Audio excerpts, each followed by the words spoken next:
Ladies and gentlemen, today's movie is a realistic version of the monster. The creature inside is not an alien, but the way it attacks is also creepy. What's worse is that it could be real. The story takes place on a small island in the North Pole. A team led by Dr. David is studying the impact of global warming on wild animals. While the polar bear hadn't found them yet, the killer shot a bat out of his hand.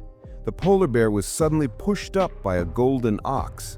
Everyone was in a panic. Fortunately, the bat was fast. The polar bear didn't have time to climb up and fainted. After inspection, David found that the polar bear was already 2 years old, but his body was too small. Obviously, it was because of the melting of the ice, so he couldn't get enough food. At this time, the local hunters seemed to have found something. The three of them walked over and found a panda elephant under the ice, and that's what the polar bear was eating just now. This was a major discovery. David immediately called his daughter to ask Yiflin to come to Beijing to participate in research as soon as possible. This would bring great help to his studies, but he was rejected. Because David is a workaholic, he didn't even attend his wife's funeral. This made Yiflin very dissatisfied. Nobody knows about global warming. Congratulations. It's just really too bad nobody really gives a shit. I'll give you all of your mother's money. No more monthly payments? That's right. There's some students coming up from Dawson. I'll save you a seat. I don't know. I'll think about it. Get in the car. In order to get Evelyn to come to Beijing, David used his own power to make her take the place of a student. So in the end, the people who went to Beijing to join the science team became Anton, Force, Lynn, and Evelyn. But as soon as David hung up the phone, the hunter brought bad news. The drunk Beijing bear was actually dead. 2 days later, David suddenly called the co-pilot of the helicopter. So he doesn't even want me to come up there? I'm sure he's got his reasons. I don't really care what he says. I'm coming. I'll wrap them in plastic, just in case. Make sure it's sealed. We need to protect ourselves until we're ready. Jenny realizes that David seems to be hiding something on purpose. She asks her assistant what they're going to prepare, but the other party doesn't answer. Not long after, the helicopter arrives at the Arctic excavation station. After they enter, they find that there is not only one person inside, but also a smell of rotten corpses. The driver goes out to find a way to start the generator, and Evelyn goes to the lab to find the flashlight. As soon as they open the door, a bad smell comes. Evelyn keeps searching in the dark, trying to find the source of the smell. Don't get so close. Are you okay? Ow! Something just bit me. The driver checked his arm carefully and found a small lie on it. Anton thought it might be a jump on the polar bear, so it shouldn't be a big deal. But if they stay here, they might be stunned. The three quickly left the lab and closed the door. In order to find his father's whereabouts, Evelyn used the radio in the science station. At this time, David and his assistant were burying the hunter's body. Jenny in the tent was very surprised to hear his call. David should have already told them not to come, and what made him even stranger was that it was obviously very dangerous here. But when he learned that his daughter had arrived at the test station, David's reaction was not to let her leave quickly, but to stay in the test station and not move. At this moment, Jenny seemed to understand something. When David was about to return to the test station, Jenny suddenly raised a gun and shot him down. And the assailant who rushed up with a knife was also shot to death. At this time, Evelyn did not know what was happening outside. She planned to spend the night in the inn first, according to her father's request. Just when they were sleeping, Frances was having a deep conversation with Evelyn outside. The next second, she suddenly bounced off the ground. It turned out to be a bug that scared her. Because there was a childhood shadow when she was young, Frances quickly ended the fight and left the room in fear. The next morning, Evelyn was woken by the sound of a motorcycle. She opened the curtain and looked out. She found a four-wheeled motorcycle coming this way, so she ran out to check it out. As Anton turned on the lights in the room, the driver who woke up felt uncomfortable all over. The wound on his arm was getting worse and worse. This ain't no flea bite. Stop scratching it. Itchy, man. His whole body is covered in red blood, and because of the fever and coma, Force feels unsafe here and asks to return to school as soon as possible. The driver tells him that there is a positioning device on the motorcycle, and they can use it to find an outdoor workstation. If there is an emergency there, they can call another helicopter to help. But however, just when Evelyn is about to act, she finds that the line in the helicopter has been damaged, and it takes at least a few hours to fix it. Things are getting more and more complicated. In order to find out the truth as soon as possible, Evelyn decides to take a risk and ride the motorcycle to the hospital. But just at this time, Lynn runs out to tell them that Jenny's condition has suddenly deteriorated. She looks very painful. She just struggled to say a few words before she died. I'm sorry. Jenny's sudden death made Evelyn more worried about her father. She immediately drove a motorcycle to look for an emergency workstation. Anton also went with her to protect her. At this time, the driver who was repairing the helicopter felt that his arm was getting itchier and itchier. When he opened the gauze, he found a lot of bones under the skin. The situation seems to be getting worse. Soon after, Evelyn successfully found an outdoor workstation, but there was no one here. When they walked into the tent, they finally found out that David's scientist team had dug out a frozen mammoth. Looking at the white particles in the wound, Evelyn was surprised to discover that this might be a kind of biological disorder, and they survived the freezing of the mammoth. Of course, there are some digs that can be done and can be revived after being frozen, but this fierce elephant has been frozen for at least 20,000 years. Evelyn left the tent and was about to continue looking for her father. As a result, she turned her head and saw the assistant who was killed by Jenny. She had a bad feeling at the time and continued to look in this direction. As expected, a grave was found on the ground. What was buried in it was actually a local hunter, but Evelyn didn't know. When she opened the soil and saw that there was a person inside, she thought her father was dead. What am I supposed to do now? He's gone. The two of them are about to return to the lab, but at this time, Furs, who is in the bathroom, finds himself puking madly. He thinks back to the red pimples on Shaolin's body. He thinks that the other person's life is not simple, so he infects himself with strange diseases. But when he sees Shaolin in pain, he realizes that the two of them are likely to be infected early, which leads to an emergency. So Furs immediately goes through the radio to ask for help from the outside world, but he doesn't know the coordinates here. When Evelyn returns to the lab, he sees Shaolin getting worse and worse. When he found the mammoth, he had a bold guess, so he broke into the sealed room.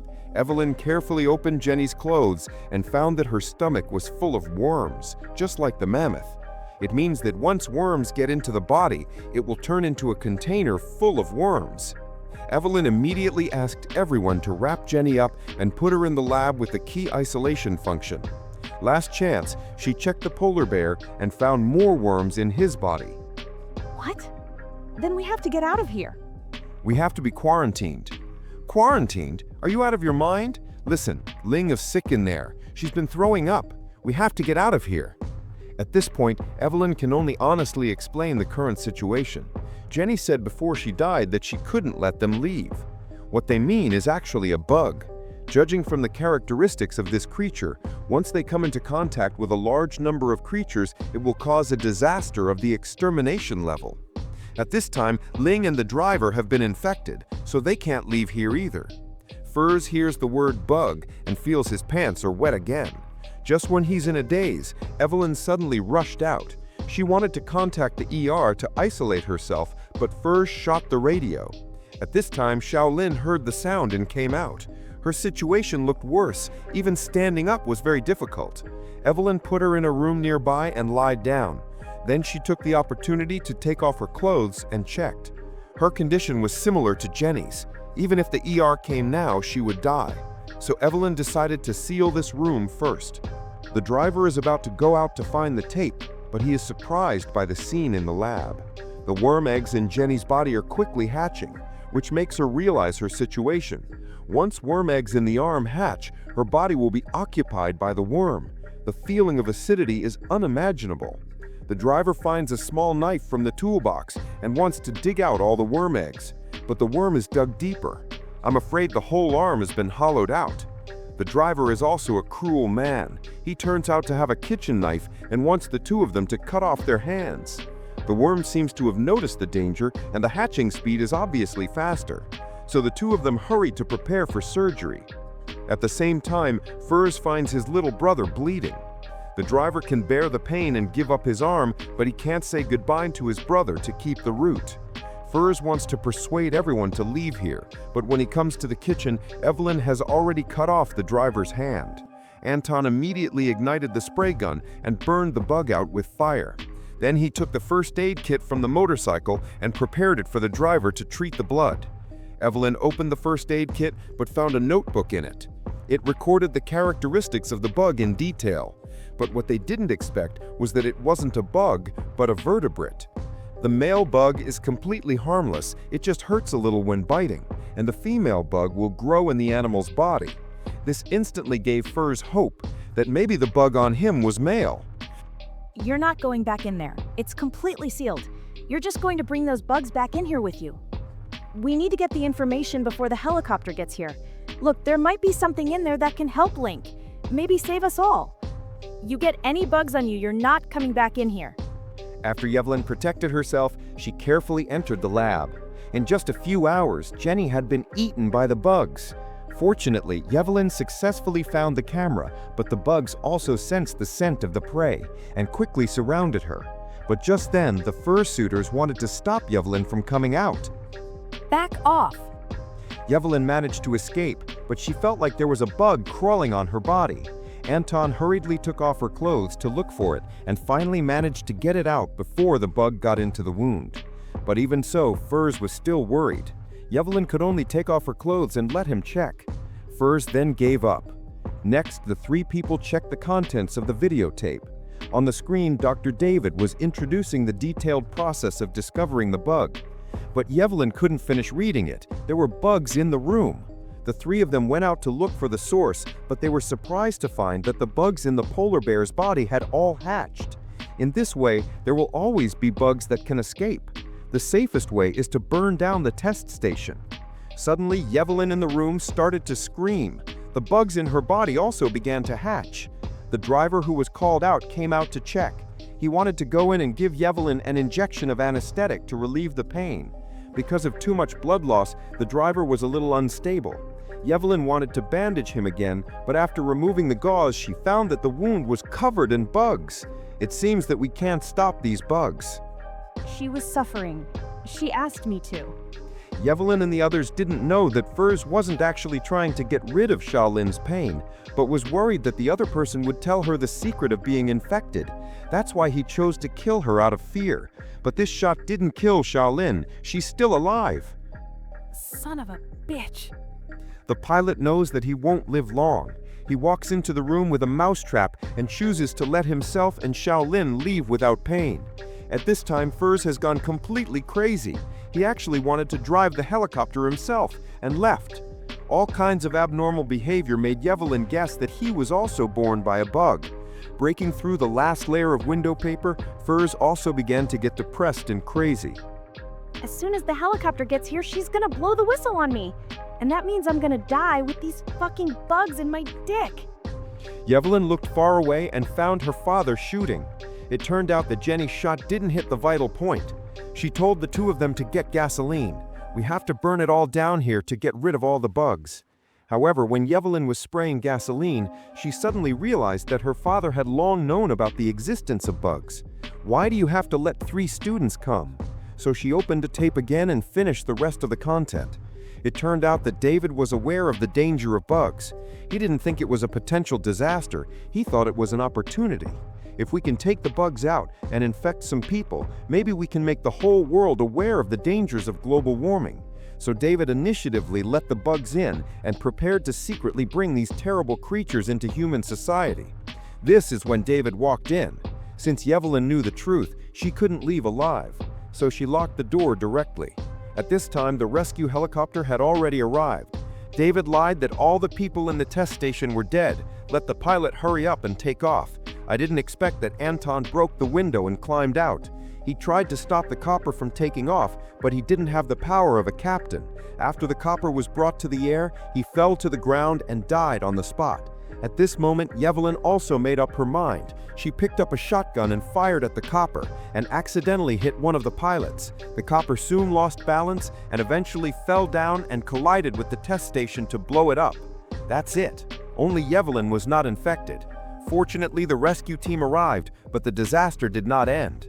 When the residents nearby were fishing outside, her dog ate the bird that was bitten by the insect.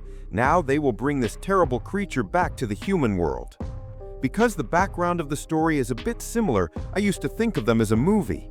But the way they create horror is not exactly the same, and there is more human-like content in Frozen. It can even be said that it is a bit extreme. From some details, Dr. David is Toto's extreme environmentalist. As mentioned at the beginning of the movie, when he was younger, he saw that a group of trails were blocked by an oil pipe, so he destroyed the oil pipe. Now, in order to make people aware of global warming, he can not only give up his own daughter, but also let tens of millions of people die. He seems to be for the sake of all mankind, but in fact, he is no different from a terrorist.